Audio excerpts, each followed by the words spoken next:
Ya, hari ini insya Allah kita akan membahas tentang Ahlul Quran. Tidak ada yang sangat membuat Rasulullah kecewa. Saking kecewanya Rasul sallallahu alaihi wasallam digambarkan dalam surah Al-Furqan ayat 30. Ini adalah kekecewaan yang Rasulullah sampaikan saat Rasul sallallahu alaihi wasallam berjumpa dengan umatnya kelak di akhirat. Jadi Rasul sallallahu alaihi wasallam menginginkan agar kita masuk surga bareng bersama Rasulullah, tiba ke jannahnya bersama dengan Rasul sallallahu alaihi wasallam. Sampai Rasulullah meminta kepada Allah Subhanahu wa taala untuk berjumpa dengan pengikutnya, dengan umatnya sebelum masuk surga. Lalu Allah kabulkan. Ini saya singkat saja kisahnya, ya. Lalu saat itu Allah katakan, "Ya Rasulullah, engkau sebelum masuk surga akan berjumpa denganmu di haud ataupun inda haudin Nabi, atau sering dikatakan telaga Kautsar." Maka Rasul sallallahu alaihi wasallam saat itu di telaga Kautsar menunggu umatnya. Tidak lama datanglah sekelompok orang begitu banyak sekali. Tiba-tiba Rasulullah dengan kerinduannya kepada kita, beliau berteriak mengatakan, "Ummati, ummati." Tiba-tiba Jibril mengatakan, "Ini bukan umatmu ya Rasulullah, tapi ini adalah umat Nabi Musa." Rasulullah, "Oh, ini umat Nabi Musa, bukan umatku." "Iya, ini bukan umatmu." Saat itu Rasulullah kembali duduk. Subhanallah, tiba-tiba sekelompok datang lagi. Masya Allah, Rasul berdiri. "Ini umatku, ini umatku. Ha ummati, ha ummati." Tiba-tiba Jibril mengatakan, "Maaf ya Rasulullah, itu bukan umatmu, tapi ini adalah umatnya Nabi Isa alaihissalam." Subhanallah. Lalu Rasulullah kembali duduk, menunggu di haud, menunggu kita. Tidak lama, datang lagi sekelompok orang lebih banyak lagi. Tiba-tiba Rasulullah ragu, ini umatnya apa bukan ya? Mau disambut sudah 2 kali keliru. Yang sambutan pertama ternyata umatnya Nabi Musa. Sambutan kedua ternyata umatnya Nabi Isa. Kalau yang ketiga ini apakah umatku atau bukan? Berteriak lagi. Tidak. Tapi apa ditunggu? Semakin banyak mendekat. Tiba-tiba Jibril mengatakan, "Ya Rasulullah, hahum ummatuk." Ya Rasulullah, itu umatmu. Maka Rasulullah dengan berdiri dan membentangkan tangannya dengan penuh kerinduan. Rasulullah SAW katakan kalimatnya dengan ucapan, "Ummati, ummati, ummati." Umatku, umatku, umatku. Ha ana Muhammad Rasulullah. Inilah aku Muhammad Rasulullah. Ini adalah Muhammad yang selalu merindukan kalian. Masya Allah, banyak umatnya. Tapi saat berbondong-bondong menuju kepada Rasulullah SAW, umat Rasulullah ini tiba-tiba datang ke kerumunan umat Nabi Muhammad yang sedang berjalan menuju Rasulullah. Tiba-tiba malaikat masuk dan mengeluarkan banyak sekali umat Rasulullah yang sedang menuju kepada Rasulullah. Sambil mengeluarkan umat Nabi Muhammad di kerumunan umat Nabi Muhammad ini dikeluarkan oleh malaikat dengan mengatakan, "Nah, kamu umat Muhammad tapi meninggalkan sholat," dikeluarkan. "Kamu adalah umat Muhammad tapi punten uququl walidain, berdurhaka kepada kedua orang tua, lepaskan. Kamu umat Muhammad tapi tidak pernah sholat, keluar. Kamu umat Muhammad tapi tidak pernah berzakat, keluar. Kamu umat Muhammad tapi kamu ini tidak pernah saum Ramadan, keluar."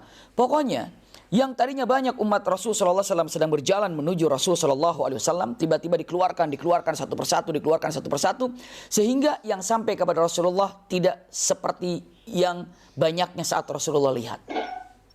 Lalu saat tiba, Rasul sallallahu alaihi wasallam bertanya kepada Jibril, "Ya Jibril, kemana umatku? Bukankah umatku yang saya lihat itu tadi banyak sekali? Tapi kenapa sekarang ini kok sedikit yang datangnya?" Subhanallah. Apa yang disampaikan oleh Jibril alaihissalam mengatakan, "Ya, memang tadinya umatmu begitu banyak ketika menghadap kepadamu. Tapi lama-kelamaan semakin dekat dengan haudmu, makin sedikit. Rasulullah bertanya, "Bukankah aku telah berjanji atau Allah telah berjanji denganku agar aku bisa berjumpa dengan umatku di sini?" Apa jawaban Jibril alaihissalam? Mengatakan, "Ya, Allah telah berjanji kepadamu untuk berjumpa kamu dengan umatmu di tempat ini. Ya, Allah telah berjanji. Tapi sangat disayangkan, ada masalah besar bagi umatmu." Rasulullah tanya, "Apa masalah terbesarnya ya Jibril?" Jawaban malaikat Jibril mengatakan, "Umatmu banyak sekali yang meninggalkan Al-Quran. Umatmu banyak sekali yang tidak mengikuti Al-Quran. Bagaimana mengikuti Al-Quran? Faham saja tidak. Bagaimana memahami Al-Quran? Membaca pun tidak. dan banyak umatmu yang meninggalkan Al-Quran. Banyak umatmu yang hijrah dari Al-Quranul Karim. Maka disitulah Rasulullah SAW sambil meneteskan air matanya, sambil penuh dengan punten kalimatnya, penyesalan. Kenapa? Disesalkan kenapa umatku tidak ikut terhadap Quran. Kenapa umatku tidak tertarik terhadap Quran. Makanya digambarkan dalam surah Al-Furqan ayat 30, Rasulullah SAW mengatakan, wa qala Rasul, ingatlah saat Rasulullah SAW bersabda, ya Rabbi inna qaumi ittakhadhu hadzal Qur'ana mahjura. Ya Rabbi inna qaumi ittakhadhu hadzal Qur'ana mahjura. Ya Rabbi, tidak dikira dan tidak disangka ternyata umatku hijrah meninggalkan Al-Quran.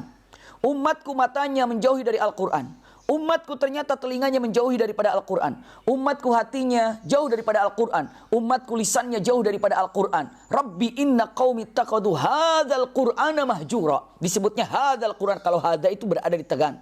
Kalau hadza itu berada di dekat, di tangan. Hadzal Qur'ana mahjura. Ya Rabbi, tidak disangka, tidak dikira, ternyata aku tinggalkan Quran yang membuat aku bahagia karena umatku ini akan selamat ketika mengikuti Quran. Ternyata umatku ini sudah hijrah dari Quran. Sudah tidak tertarik dengan Quran. Sudah tidak senang lagi baca Quran. Sudah tidak lagi memperhatikan Quran. Sudah tidak lagi memperhatikan organisasi-organisasi yang mengangkat Al-Quran. Subhanallah. Dengan mengatakan, ya Rabbi inna qaumi ittakhadhu hadzal Qur'ana mahjura. Ini kalimatnya. Ya Allah, tidak dikira dan tidak disangka ternyata umatku ini banyak yang meninggalkan Quran. Ternyata umatku banyak yang meninggalkan dari Al-Quran. Boro-boro mengerjakan apa yang diperintahkan oleh Al-Quran. Memahaminya pun tidak pernah. Boro-boro akan memahami, tertarik untuk membaca pun tidak. La haula wala quwata illa billah. Inilah yang digambarkan dalam Al-Quranul Karim. Penyesalan Rasul SAW saat apa? Saat jumpa dengan umatnya yang sedikit yang datang kepada beliau. Ternyata mereka adalah punten umat Muhammad. Tapi sama sekali tidak pernah tertarik dengan Al-Quran. Tidak pernah tertarik dengan apa? Dengan keagungan Quran. Maka inilah yang disebut orang yang hijrah dari Al-Quran.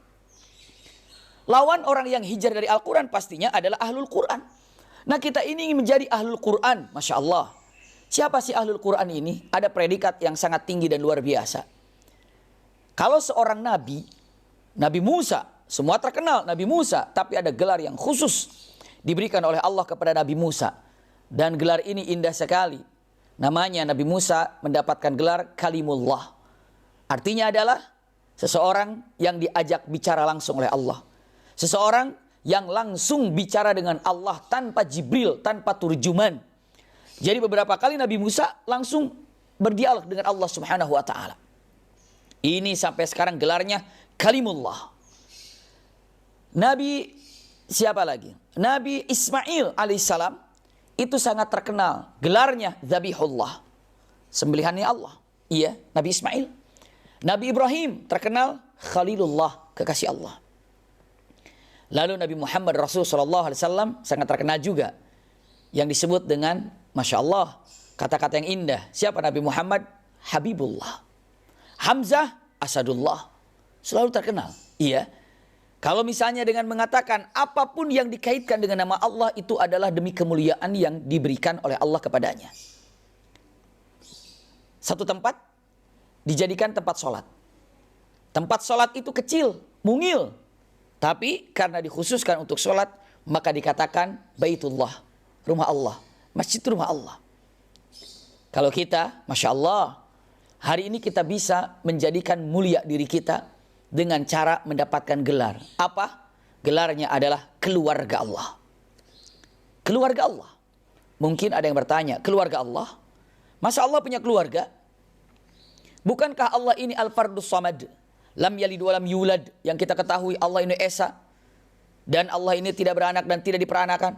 Mana mungkin dikatakan kalau Allah ini punya keturunan. Ya tidak punya keturunan memang. Tapi kenapa dikatakan keluarga Allah? Jawaban yang sangat indah. Bukan saya menyatakan hadis Rasulullah SAW. Lihat. Orang yang ahlul Quran. Allah sebut dalam hadis kursi itu adalah keluarga Allah. Dan bukan hanya sekedar keluarga Allah. Tapi apa? keluarga Allah yang diistimewakan. Masya Allah, keluarga Allah yang diistimewakan. Sebelum saya sampaikan hadisnya yang disampaikan oleh Ibnu Majah, saya tanya sama sahabat-sahabat cinta Quran dimanapun berada. Kita punya teman.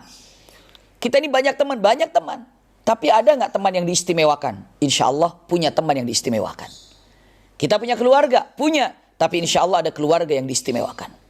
Kita punya tetangga, tapi insya Allah kita punya tetangga yang diistimewakan. Kenapa demikian? Jawabannya simpel. Kenapa? Karena memang beda sesuatu yang diistimewakan dalam diri kita. Usikum wa iyaya nafsi bitaqwallah. Ketika dikatakan, adakah keluarga Allah? Ada. Siapa? Sebentar kita akan bahas. Dan bukan hanya keluarga Allah, tapi apa? Keluarga Allah yang diistimewakan. Lihat hadis Rasulullah SAW. An Anas bin Malik radhiyallahu anhu. Qala Rasul sallallahu alaihi wasallam atau qala Rasul sallallahu alaihi wasallam innallaha ahlina minan nas. Kata-katanya, sesungguhnya Allah memiliki keluarganya dari bangsa manusia. Masya Allah. Allah memiliki keluarganya dari bangsa manusia. Innalillahi ahlina minan nas. Sesungguhnya Allah memiliki keluarganya dari bangsa manusia. Masya Allah, keluarganya dari bangsa manusia. Lalu ditanya, dikatakan manhum. Siapa mereka ya Rasulullah? Qalu ya Rasulullah manhum. Sahabat bertanya, ya Rasulullah siapa mereka yang dikategorikan keluarga Allah ini? Rasul jawab, hum ahlul Quran ahlullahi wa khasatuhu. Mereka keluarga Allah itu adalah ahlul Quran. Dia ahlullah wa khasatuhu. Dialah keluarga Allah yang diistimewakan. Masya Allah. Dialah keluarga Allah yang diistimewakan. Sekarang, kalau melihat daripada hadis ini ternyata subhanallah, kita ingin dikategorikan menjadi ahlul Quran. Siapa mereka ahlul Quran? Ahlul Quran itu adalah keluarga Allah yang dikhususkan. Masya Allah. Ya sudah, saya ingin jadi keluarga Allah. Kalau begitu bagaimana caranya ya? Maksudnya menjadi keluarga ahlul Quran. Nah itu dia. Tidak semata-mata orang menjadi ahlul Quran, kecuali ada beberapa langkah yang harus dikerjakan dan harus dilakukan. Subhanallah. Iya. Pertama, untuk dijadikan diri kita sebagai ahlul Quran. Saya ingin jadi ahlul Quran berarti dikategorikan ahlullah, keluarga Allah, wa khassatuhu, yang diistimewakan. Betul. Ya sudah, saya ingin. Apa yang harus saya lakukan? Pertama, Anda punya waktu khusus untuk membaca Al-Quranul Karim. Punya waktu khusus yang dikhususkan untuk membaca Al-Quranul Karim. Kita punya waktu khusus untuk sholat 5 waktu. Ada. Kita punya waktu khusus apa lagi? Mungkin ada khusus waktu kerja jam sekian sampai jam sekian. Monggo silakan. Ada waktu khusus untuk tidur? Iya. Ada waktu khusus untuk makan? Iya. Waktu khusus sarapan? Waktu khusus makan pagi atau makan siang? Waktu khusus makan malam? Iya. Punyakah Anda waktu khusus untuk baca Quranul Karim? Ini dia. Ini syarat pertama. Punya waktu khusus untuk membaca Al-Quranul Karim. Jangan mimpi Anda bisa menjadi ahlul Quran kalau tidak punya waktu khusus untuk membaca Al-Quranul Karim. Kalau mungkin dengan mengatakan Ramadan ini, ya Ramadan silahkan mulainya. Namun selesai bulan Ramadan bukan berarti Anda sudah selesai waktu khusus untuk baca Al-Quranul Karim. Mungkin bidayahnya, mulainya Ramadan sekarang ini. Ya Allah, di Ramadan ini saya akan membaca Al-Quran khusus. Ya, punya waktu khusus untuk membaca Al-Quranul Karim. Silahkan. Tapi selesai Ramadan, Anda pun tetap punya waktu khusus untuk membaca Al-Quranul Karim. Apakah setelah maghrib? Apakah setelah isya? Apakah misalnya setelah sholat subuh? Apakah misalnya setelah sholat asar? Silakan. Walaupun satu hari mungkin 1 lembar. Silakan. Yang Al-Quranul Karim. Ini dia. Coba. Telaah. Renungkan. Sampai hari ini. Usia kita mungkin udah kepala 3. Mungkin usia kita sudah kepala 4. Atau mungkin usia kita sudah kepala 5. Sudah berapa lama Anda punya waktu khusus untuk membaca Al-Quranul Karim dalam sehari? Walaupun hanya 1 lembar. Gak mampu 1 lembar, setengah lembar. Gak mampu setengah lembar, pakai waktu 5 menit saja. Dalam sehari, waktu khusus untuk baca Al-Quranul Karim. Subhanallah. Kalau lihat dari beberapa diriwayatkan dalam Bukhari, ada Abdullah bin Amr radhiyallahu an, ya. Dia menyampaikan pada Rasulullah SAW dengan mengatakan, ya Rasulullah, saya membaca Quran. Betul, Anda baca Quran. Kata Rasulullah SAW, paling tidak 1 bulan sekali khatam. Dia bilang, saya bisa lebih daripada itu. Kalau gitu, sebulan 2 kali. Saya bisa lebih daripada itu. Seminggu sekali, saya bisa lebih daripada itu. Subhanallah. Dan akhirnya 3 hari sekali. Kata Rasulullah. Dia katakan, saya bisa lebih daripada itu. Rasulullah katakan, cukup 3 kali sehari aja khatmul Quran. Masya Allah. Ini para sahabat paling tidak sehari 10 juz. Berarti kalau 3 hari ya khatmul Quran. Masya Allah, luar biasa. Kenapa? Karena dia punya waktu khusus untuk baca Quran. Wah, saya belum lancar bacaan Quran. Bagaimana mau lancar? Bacaannya cuma Ramadan aja. Tidak Ramadan tidak baca Quran. Ya bagaimana akan lancar bacaan Qurannya? Kemarin-kemarin baca Qurannya seperti apa? Bahkan ada orang menyentuh Quran itu hanya Ramadan saja. Di luar Ramadan tidak pernah menyentuh Al-Quranul Karim. Ini dia. Jadi ingin dikatakan ahlul Quran, lakukan seperti itu. Ingin tidak mengecewakan Rasulullah, begitulah. Baca Quran. Punya waktu khusus untuk membaca Al-Quranul Karim. Masya Allah. Iya. Sampai ini diriwayatkan Imam Ahmad. Iya. Dengan kalimat yang luar biasa. Ini tentang Utsman bin Affan. Dengan mengatakan kalimatnya. Ma uhibbu ayyati ala yaumin wala laylah illa andur fi kitabillah. Masya Allah. Kalimatnya apa? Saya tidak pernah suka dan saya tidak pernah tenang hati ini dalam sehari atau 1 malam. Kalau saya tidak membaca Al-Quranul Karim. Saya tidak tenang hati saya kalau tidak baca Quranul Karim. Saya tidak tenang hati saya kalau seandainya sehari itu saya tidak menyentuh Al-Quran. Kalau sehari itu saya tidak baca Quranul Karim. Itu dia. Sekarang apa kabar kita dengan Al-Quranul Karim? Apakah kita ini biasa-biasa saja tanpa membaca Al-Quranul Karim? Jadi ini nomor pertama. Anda punya waktu khusus untuk membaca Al-Quranul Karim. Ini ketika dikategorikan saya ingin menjadi ahlul Quran. Jawabannya adalah punten. Punya waktu khusus untuk membaca Al-Quranul Karim. 1 itu. Kedua, iya. Hanya punya waktu khusus saja? Tidak. 2. Apa nomor 2? Punya waktu khusus juga berusaha untuk menghafalnya. Menghafal Quran? Iya. Masa iya? Baca Quran bukan hanya baca, hafalkan. Masya Allah. Waduh, mustahil saya bisa hafal Al-Quran. Jangan dulu mustahil bilangnya. Sedikit-sedikit. Kalaupun mungkin dalam matan, waduh 30 juz bagaimana saya menghafal Quran. Kalau tidak dimulai ya bagaimana? Walaupun Anda bisa menghafalkan Quran dalam 1 bulan. Misalnya 1 surah. Berat 1 bulan 1 surah. Ya sudah. Misalnya 1 minggu 1 ayat. Masa nggak bisa 1 minggu 1 ayat? Saya tanya, punten. Untuk keluarga besar cinta Quran. Semuanya. Dari Ramadan kemarin sampai Ramadan sekarang berarti 1 tahun. Ataupun boleh dibilang 11 bulan. Ramadan kemarin sampai Ramadan sekarang. Saya tanya, punten semuanya. Usikum wa iyaya nafsi bitaqwallah. Dari Ramadan kemarin sampai Ramadan sekarang. Punten pertanyaannya. Sudah berapakah nambahan hafalan Qurannya? Sudah berapa nambah hafalan Qurannya? Sudah berapa? Nggak nambah, itulah rugi. Wal asri innal insana lafi khusrin. Jangan terlalu berpikir kerugian yang mana 1 pintu saja tentang Al-Quranul Karim mungkin kita termasuk yang merugi. Karena 1 tahun full tidak ada tambahan Al-Quranul Karim buat kita. Hafalan tidak nambah. Bacaan ada perubahan lebih baik apa enggak? Tanya sama gurunya, sama ustadznya. Pak Ustadz, kalau kemarin kan kita tadarus ya Ramadan kemarin, iya. Sekarang juga tadarus lagi, iya. Hafalan saya berkembang, Mbak. Apa menurun? Apa biasa saja? Apa sama saja? Apa jawaban gurunya? Mungkin gurunya mengatakan, sama saja. Kenapa? Karena memang kita baca Qur'annya hanya Ramadan saja. Itu dia. Mengerikan sekali. Maka punten, usikum wa iyaya nafsi bitaqwallah. Bukan hanya membaca Quran, tapi coba sedikit-sedikit untuk menghafal Quran. Walaupun 1 minggu 1 ayat. 1 minggu 1 ayat. Ternyata apa? Lupa lagi. Ya bagaimana? Ya. Jadi usikum wa iyaya nafsi bitaqwallah. Dengan mengatakan hafalan Quran ini. Sedikit demi sedikit walaupun dalam 1 minggu hanya 1 ayat. Tapi ini adalah merupakan bukti kalau kita ini benar-benar ingin menjadi ahlul Quran. Tahun kemarin sampai tahun ini. Berapa nambah hafalan Quran yang kita miliki? Subhanallah. Iya, mungkin kalau dibilang kita ini termasuk lalai. Jangan melihat lalai dari mana, lihat dari Quran saja. Mungkin kita termasuk orang yang lalai terhadap Al-Quranul Karim. Usikum wa iyaya nafsi bitaqwallah. Lanjutkan lagi dengan mengatakan. Pertama, bagaimana caranya kita ingin menjadi ahlul Quran? Pertama adalah simak baik-baik. Punya waktu khusus untuk membaca Quran. Yang kedua, berusaha untuk menghafalkan walau 1 minggu 1 ayat. Bismillah.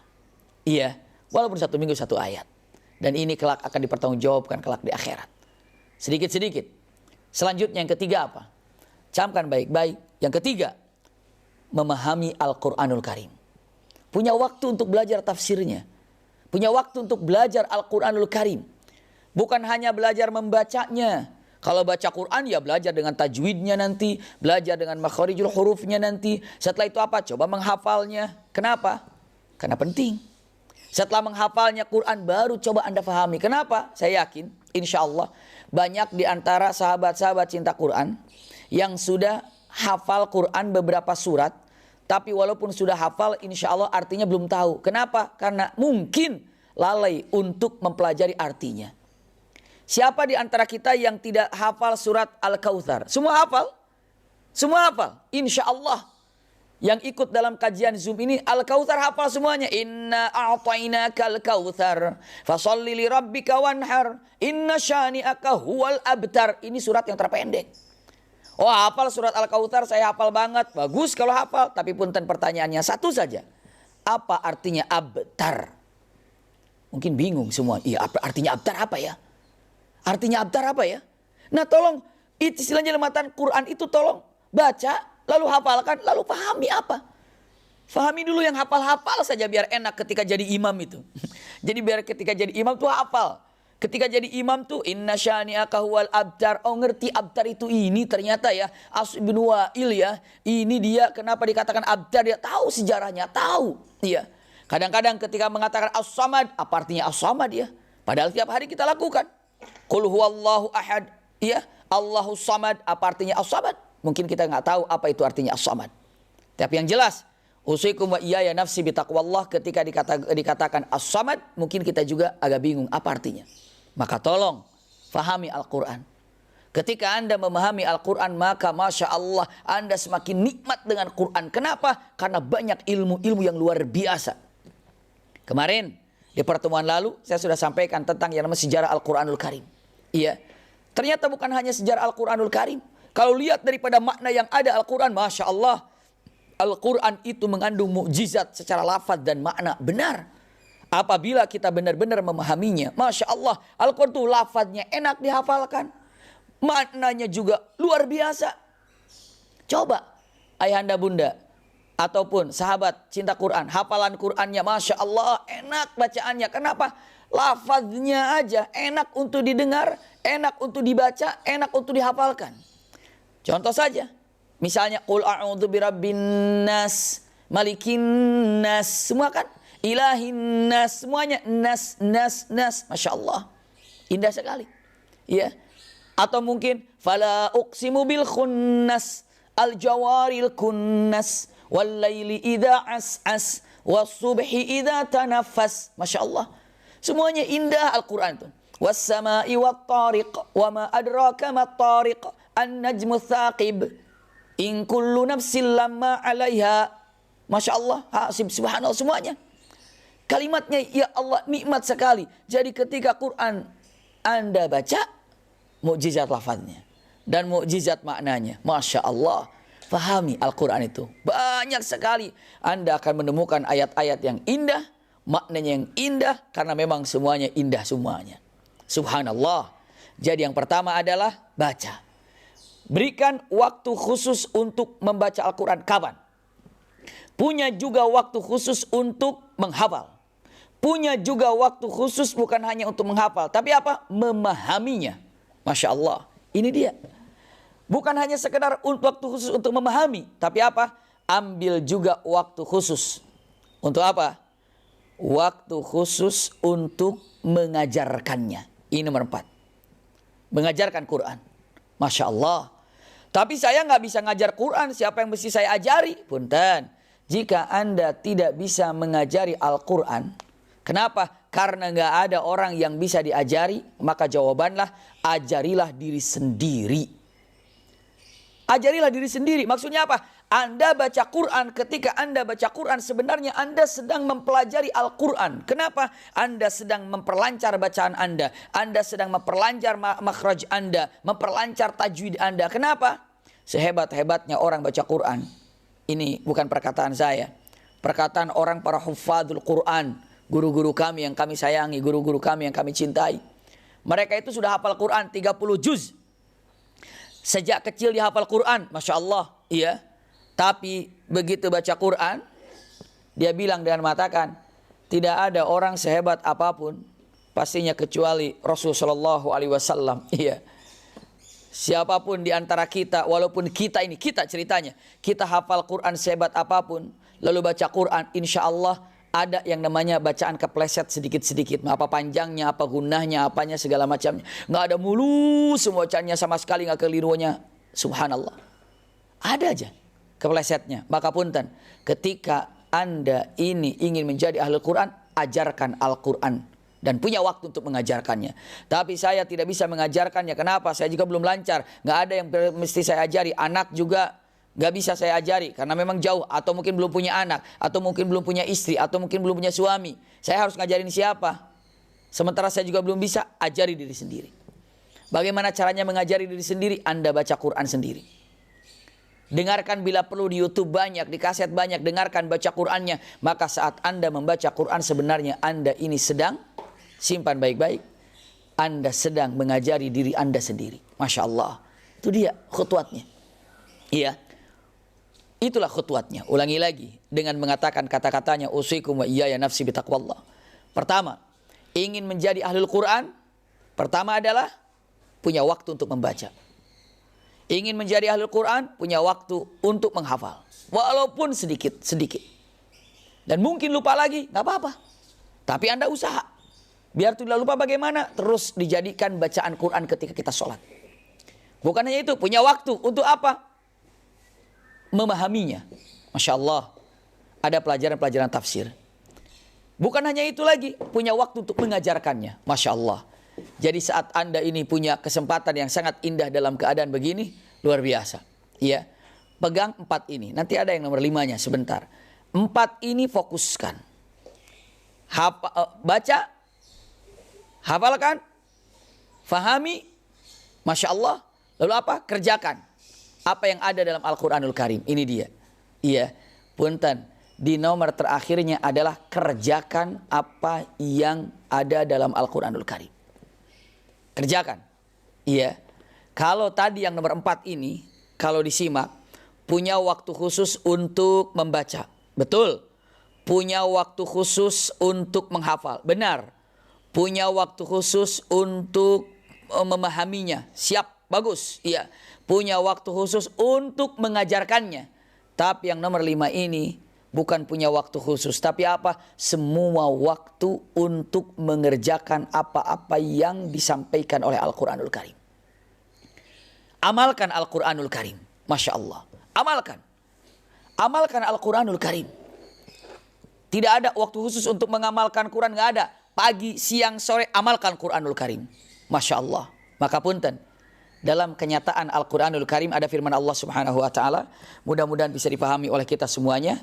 Simak baik dalam surah Al-Baqarah ini. A'udzubillahi minasyaitonirrajim. Ini bukti, ya. Quran ini, walaupun Anda sudah melakukannya 4 ini, mempelajari oke, Masya Allah. Hafal oke, memahaminya oke, Masya Allah. Bacanya oke. Bukan hanya sekedar itu, tapi apa? Mengajarkan oke. Tapi Anda tidak mampu untuk mengerjakannya, nilainya pun tidak sempurna, bahkan tidak ada nilainya. Termasuk daripada hijrah Quran kalau tidak lengkap daripada 5 ini. Maka punten, lihat Al-Quranul Karim dengan mengatakan Al-Baqarah ayat 121. Saya bacakan. Suratul Baqarah ayat 121. A'udzubillahi minasyaitonirrajim. Alladzina atainahumul kitaba yatlunahu haqqa tilawatihi. Ini sudah jelas sekali. Iya. Dengan mengatakan alladzina atainahumul kitaba yatlunahu haqqa tilawatihi. Yatlunahu. Bahasa yatlunahu kalau dikatakan dibacakan dengan sesungguh-sungguh bacaan. Yatlunahu. Tapi kalau dikatakan firman Allah Subhanahu wa Ta'ala ini, seperti Sayyidina Abbas berpendapat dengan jelas sekali. Ya. Yatlunahu haqqa tilawatihi. Yatlunahu haqqa tilawatihi artinya adalah yuhallilunahu halalah. Atau yuhillunahu halaluhu. Ya, wa yuharrimuna haramahu. Itu kalimatnya. Iya. Menghalalkan apa yang dihalalkan, mengharamkan apa yang diharamkan. Itu dia. Wala yuharrifunahu an mawadhihi. Tidak meletakkan sesuatu kecuali pada tempatnya. Ini ayat tempatnya di sini, ini tempatnya di sini. Kadang-kadang orang zaman sekarang menyimpan ayat tidak pada tempatnya. Maksudnya apa? Asal keluarkan dalil padahal tidak pas dengan keadaan yang sesungguhnya sesuai tafsirnya. Lalu selanjutnya ya'lamunahu ataupun ya'malunahu ma amarohu wa tarakahu manaha. Artinya apa? Mengerjakan apa yang diperintahkannya dan menjauhi apa yang dilarangnya. Itu yatlunahu. Yatlunahu artinya demikian. Iya. Jadi kalau dikatakan yatlunahu, karena Al-Quran mengatakan yatlunahu haqqa tilawatihi. Artinya bukan hanya membaca dengan bacaan yang sebenar-benarnya, dengan bacaan yang sungguh-sungguhnya, tapi apa? Bacaan yang diikuti dengan perilaku. Yatlunahu haqqa tilawatihi artinya adalah mengikuti dengan tingkah laku dari apa-apa yang dibacanya dari Al-Quranul Karim. Bagaimana cara mengikutinya? Halalkan yang halal, haramkan yang haram, tempatkan Quran pada tempatnya, dan bukan hanya sekedar itu, tapi apa? Pekerjakan apa yang diperintahkan oleh Al-Quranul Karim. Ini dia. Mana buktinya? Ada dalam Al-Quranul Karim kata-kata yatlunahu itu diikuti. Yatlunahu itu diikuti. Firman Allah Subhanahu wa taala surat Asy-Syams ayat 2, kata-kata mengatakan wal qamari idza talaha. Wal qamari idza talaha. Dan apabila yang namanya bulan mengikuti matahari. Mengikuti. Talaha mengikuti. Mengikuti. Talaha itu mengikuti. Maka dengan kata yatlunahu haqqa tilawah, mengikuti dengan amal-amalan yang ada. Ya. Apa yang diucapkan, apa yang dibaca, apa yang dipahami, dimengerti kata-kata Al-Quran, maka bukan hanya sekedar dipahami, tapi ikuti dengan perbuatan. Ulangi lagi. Jadi ketika diucapkan dengan tegas mengatakan yatlunahu, ini adalah kata-kata yang sangat luar biasa. Apa ucapannya? Dengan tegas kalimatnya, yatlunahu haqqa tilawatihi, artinya adalah menghalalkan yang halal, mengharamkan yang haram, tempatkan Quran pada tempatnya. Bukan hanya sekedar itu, tapi apa? Kerjakan apa yang diperintahkan oleh Allah Subhanahu wa taala yang ada dalam Al-Quranul Karim. Masya Allah. Ini dia. Jadi kerjakan. Bahkan, punten, dalam satu kalimat yang sangat luar biasa, orang yang mengerjakan Al-Quran, Masya Allah, iya, apa katanya? Dalam hadis Rasulullah SAW, man qara'al Quran wa amila bima fihi, siapa yang membaca Quran dan mengerjakan apa yang diperintahkannya, Masya Allah, baca Quran, mengerjakan apa yang diperintahkannya. Tadi siapa yang baca Quran dan mengerjakan apa yang diperintahkannya, berarti tengah-tengahnya hafal, faham, itu kan, ajarkan, lalu mengerjakannya. Masya Allah, ini masuk semuanya. Ya, dari 5 poin tadi. Namun digambarkan dengan singkatnya. Man qara'al Qur'ana wa amila bima fihi. Siapa yang membaca Quran dan mengerjakan apa yang diperintahkannya. Apa katanya? Masya Allah, kalimatnya. Ul bisa walidahu tajan yaumal qiyamah. Allah ini akan memberikan kepada orang yang baca Quran tadi dan mengerjakan apa yang diperintahkan oleh Al-Quran, Allah berikan kepada orang ini untuk memberikan kepada orang tua mahkota. Masya Allah. Mahkota, taj, mahkota. Yaumul qiyamah. Dau'uhu ahsanu min dau'is syams. Masya Allah. Fi buyuti dunia. Dan cahaya taj ini lebih terang, lebih bercahaya ketimbang cahaya matahari yang ada di dunia. Bayangkan saja. Apakah ada orang yang sanggup melihat cahaya matahari dengan mata seperti ini? Nggak ada. Nggak ada yang sanggup melihat seperti itu. Sampai Rasulullah mengatakan dau'uhu, cahaya daripada taj itu ahsanu min dau'is syams. Maksudnya adalah lebih baik, lebih sempurna, lebih bercahaya, lebih gemerlap, lebih indah daripada cahaya matahari yang Anda lihat di dunia. Lau kanat fikum fama dhannukum billadhi amali bihadha. Masya Allah. Kalimatnya. Lau kanat fikum fama dhannukum billadhi amila bihadha. Kalau seandainya, punten, gambarnya begini. Saya terjemahkan demi bebas. Anak ini, punten, anak ini ahlul Quran. membaca Quran dan mengamalkannya. Ya, anak ini membaca Quran dan mengamalkannya. Masya Allah. Nanti anak ini diperintahkan oleh Allah, simpan mahkota untuk orang tuamu. Betapa besar derajat orang tua yang mendapatkan mahkota dari anaknya tadi. Tadi itu kan, saya ingin sampaikan, punten-punten. Apalagi kalau orang tuanya juga adalah ahlul Quran, entah seperti apa derajatnya. Apalagi kalau orang tuanya yang disimpan mahkota oleh anaknya itu tadi, dia itu baca Quran dan mengerjakan Quran juga. Masya Allah, entah berapa derajat indah keindahannya, nggak bisa dipikirkan lagi, nggak bisa dibayangkan lagi, sampai mengatakan lau kanat fikum fama dhannukum billadzi amila bihadza. Coba bayangkan kalau orang tuanya itu tadi ahlul Quran juga, seperti apa derajat daripada orang tua tadi. Masya Allah, alangkah indahnya kalau seandainya, simpan baik-baik, alangkah indahnya kalau seandainya kita ini benar-benar menjadi ahlul Quran buat kita dan buat keluarga kita. Allahu Akbar. Iya, bahkan punten, kalimat yang sangat indah. Ini ada hadis Rasulullah SAW. Silakan simak baik-baik hadis ini.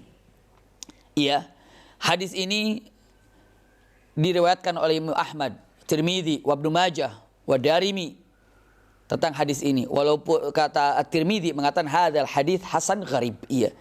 Tapi hadis ini banyak dipakai dan Masya Allah disampaikan para alim ulama luar biasa. Simak baik-baik hadis ini. Apa kata-kata yang sangat indah. Simak baik-baik untuk semua sahabat cinta Quran dimanapun berada. Ini untuk menjadikan semangat kita, mendidik anak-anak kita menjadi ahlul Quran dan mengajak diri sendiri untuk menjadi ahlul Quran. Saya bacakan. Man qara'al Quran fastadharahu fa ahalla halalahu wa harrama haramahu adkhalahul jannah. Belum, masih panjang. Saya sampaikan dulu segitu artinya. Siapa yang membaca Quran, lalu Quran itu diamalkan dengan perilakunya, dengan cara menghalalkan yang halal, mengharamkan yang haram, melakukan apa yang diperintahkan oleh Al-Quran, adkhalahul jannah, maka orang ini dimasukkan ke dalam sorga. Hanya itu? Bukan. Wa syafa'ahu fi asyrati min ahli baitihi kulluhum qad wajabat lahun nar. Maka bukan hanya dia dimasukkan ke dalam sorga oleh Allah, tapi orang itu diberikan oleh Allah kekuasaan untuk memberikan syafaat kepada 10 orang keluarganya menjadi ahli sorga, padahal yang 10 orang ini sudah termaktub namanya di neraka. Subhanallah, luar biasa. Bayangkan itu, bayangin ini. Dengan mengatakan kata-katanya sangat-sangat indah sekali. Siapa yang baca Quran, ya, lalu mengamalkannya, yang halal dihalalkan, yang haram diharamkan, kerjakan apa yang di Al-Quran, maka dia akan menjadi ahli jannah. Bukan sekedar itu, Allah berikan kemampuan, pilih 10 orang dari keluargamu untuk menjadi ahli surga sesukamu, walaupun yang 10 orang itu namanya memang sudah termaktub, tercatat di neraka. La haula wala quwata illa billah. Gimana ini? Iya. Bagaimana tidak indah kita dengan Al-Quranul Karim ini? Bayangkan, apa kita tidak mau anak-anak kita dijadikan ahlul Quran? Mumpung sekarang di bulan Ramadan dan banyak waktu kita untuk di rumah, cek anak-anak kita bagaimana Qurannya. Cek suami kita, istri kita, bagaimana Qurannya. Dengarkan, jangan-jangan Al-Fatihahnya belum beres. Ya, bereskan dulu Al-Fatihahnya. Subhanallah, luar biasa. Kalimat yang sangat indah. Tapi saya ini bacaan Qurannya ini mau, tapi masih terbata-bata saya. Yang terbata-bata bacaan Qurannya dapat 2 pahala. 1, pahala belajar Quran karena terbata-bata. Yang kedua, pahala membaca Al-Quran. Masya Allah. Iya. Jadi jangan sampai ada alasan, aduh saya nggak bisa baca Quran, kenapa? Saya masih terbata-bata. Justru yang terbata-bata baca Quran, Anda mendapatkan 2 pahala. 1, Anda mendapatkan pahala baca Quran. Yang kedua, Anda mendapatkan pahala apa? Pahala pahala bacaan Quran dan pahala belajar Qurannya. Masya Allah. Itu dia. Tapi saya sudah lancar baca Qurannya. Cek tajwidnya bagaimana? Nah itu dia, saya baca Quran lancar cuma tajwid nggak ada. Belajar bacaannya dengan tajwid, berarti Anda 2 pahala. 1, belajar baca Quran, tajwidnya. Yang kedua, pahala baca Qurannya. Masya Allah. Saya tajwid udah bisa, baca Quran udah bisa. Kalau gitu biar dapat 2 pahala, bisa lagi. Bagaimana caranya? tingkatkan, pelajari maknanya. Berarti ketika Anda baca Quran dengan tajwid, Masya Allah, dengan tartil, itu pahalanya. Dapat pahala baca Quran. Ingin dapat 2, ikuti pahala untuk apa? Pahala untuk memahami Al-Quranul Karim. Masya Allah. Seperti itu. Maka tadi dengan mengatakan, ingin jadi ahlu Quran, 5. 1, punya waktu khusus untuk baca Quran. 2, punya waktu khusus untuk apa? Untuk menghafal Quran. 3, punya waktu khusus, dikhususkan semuanya. Untuk apa? Memahami Al-Quran. 4, punya waktu khusus. Apa? Punya waktu khusus untuk apa lagi? Punten, mengamalkan Al-Quran, mengajarkan Quran. Yang 5, semua waktu untuk mengamalkan dan menjalankan Al-Quranul Karim. Ini dia, ya. Jadi usikum ya nafsi bitaqwallah. Ahlul Quran itu ternyata adalah keluarga Allah yang diistimewakan. Mumpung di bulan Ramadan, kapan lagi kita akan dijadikan keluarga Allah Subhanahu wa taala kalau bukan oleh diri kita sendiri. Iya. Ini mungkin sekedar gambaran singkat ataupun uraian singkat tentang hadis yang menyatakan tentang innalillahi ahlina minan nas hum ahlul Quran ahlullah wa khasatuhu. Silahkan, ada waktu kesempatan untuk buka pertanyaan. Allah ibarik fik, silahkan. Ya, alhamdulillah jazakallahu khair kepada Ustaz Habib